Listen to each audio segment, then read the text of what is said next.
Hi hello welcome back to my channel. మీ పావని సాయి. ముందుగా అందరికీ శ్రీరామనవమి పండుగ శుభాకాంక్షలు.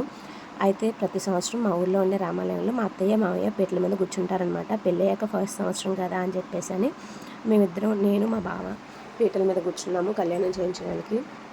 ముందు గుడికి వెళ్ళేసి స్వామివారికి దండం పెట్టుకుని ఆ తర్వాత కళ్యాణానికి కావాల్సిన ఏర్పాట్లన్నీ చూసుకుంటూ ఉన్నారనమాట మా అత్తమ్మ. అలాగే పెళ్ళయ్యాక వచ్చిన ఫస్ట్ శ్రీరామనవమి, అలాగే ఫస్ట్ టైం పీటల మీద కూర్చోబోతున్నాం కాబట్టి నాకు ఏదో నార్మల్ శారీ కట్టుకోవడం ఇష్టం లేదనమాట. అందుకనేసి నా పెళ్ళిలో జీలకర్ర బెల్లం పెట్టుకున్న చీర అనమాట ఇది. ఆ పెళ్లి శారీని కట్టుకున్నాను అనమాట, గుర్తుగా ఉంటుంది కదా అని చెప్పేసి అని. నాకైతే చాలా హ్యాపీ అనిపించింది.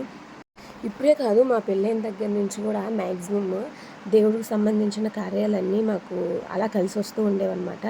ఈసారి కూడా ఇలా కలిసి రావడం నాకు చాలా హ్యాపీ అనిపించింది. అక్కడైతే వీడియో తీయమని ఫోన్ ఎవరికో ఇచ్చాను, ఎవరి చేతికి ఇచ్చానో కూడా నాకు తెలియదు. వాళ్ళు కంటిన్యూషన్ వీడియో తీసిన తర్వాత వీడియో ఓపెన్ చేసుకొని చూసుకుంటే ఒక్క ఫోటో లేదనమాట, మొత్తం వీడియోసే తీస్తున్నారు. ఇంక కళ్యాణం విషయానికి వస్తే ముందుగా అయితే కంకణాలు కట్టుకున్నాక ఆ తర్వాత స్వామివారికి అమ్మవారికి కూడా కంకణాలు కట్టేసి ఆ తర్వాత ఇంకా కళ్యాణం స్టార్ట్ అయిపోయిందనమాట. మ్యాక్సిమం గణపతి పూజ తర్వాత కళ్యాణం జరుగుతున్నంతసేపు అలా చూస్తూ ఉండిపోవాలనిపించింది అనమాట స్వామివారిని. నిజంగా స్వామివారు మాకు ఇక్కడ మేము ఫొటోస్కి పోజ్ ఇచ్చాం కానీ ఆ ఫొటోస్ అయితే మా ఫోన్లో లేవు గైస్. ఇక్కడైతే యజ్ఞోపవీత ధారణ జరుగుతూ ఉందన్నమాట. ఇన్ని రోజులు శ్రీరామనవమి అంటే గుడికి వెళ్ళామా, దండం పెట్టుకున్నామా, కళ్యాణం జరుగుతుంటే చూసామా, వచ్చేటప్పుడు పానకం తాగామా, వడపప్పు తినేసామా అన్నట్టు ఉండేదన్నమాట.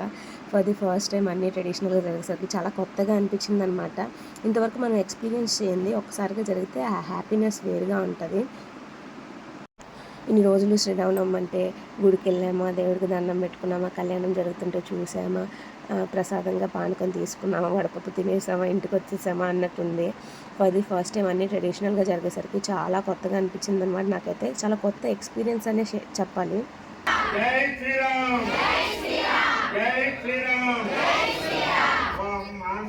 మరి సీతారాముల కళ్యాణాన్ని నేను ఒక్కదాన్నే చూస్తే సరిపోదు కదా, మీరు కూడా చూడాలి కదా. అందుకనేసి ఈ వీడియోని ఎడిట్ చేసి పోస్ట్ చేస్తున్నాను.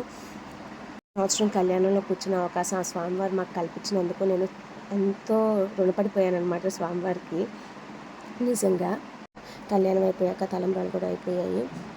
ఇంక పీటల మీద అక్షంతలు వేసే వరకు కూర్చోవాలని చెప్పేసి అలా కూర్చొని ఉన్నాం అనమాట. ఆ ఖాళీ గ్యాప్లో చిన్న వీడియో క్లిప్ కూడా తీసేసుకున్నాను. కళ్యాణం అయితే చాలా బాగా జరిగింది. ఆ స్వామివారి బ్లెస్సింగ్స్ నాతో పాటు మీ మీద కూడా ఉండాలని మనస్ఫూర్తిగా కోరుకుంటున్నాను. నిజం చెప్పాలంటే ఎప్పుడూ తిరుపతి వెళ్ళిన వీడియోస్ కూడా నేను ఇప్పటివరకు అయితే పోస్ట్ చేయలేదు గైస్. త్వరలో పోస్ట్ చేస్తాను. ఇది ఇవాళ మన videos. In the next video. By by. Subscribe to my channel. మీ పావని సాయి.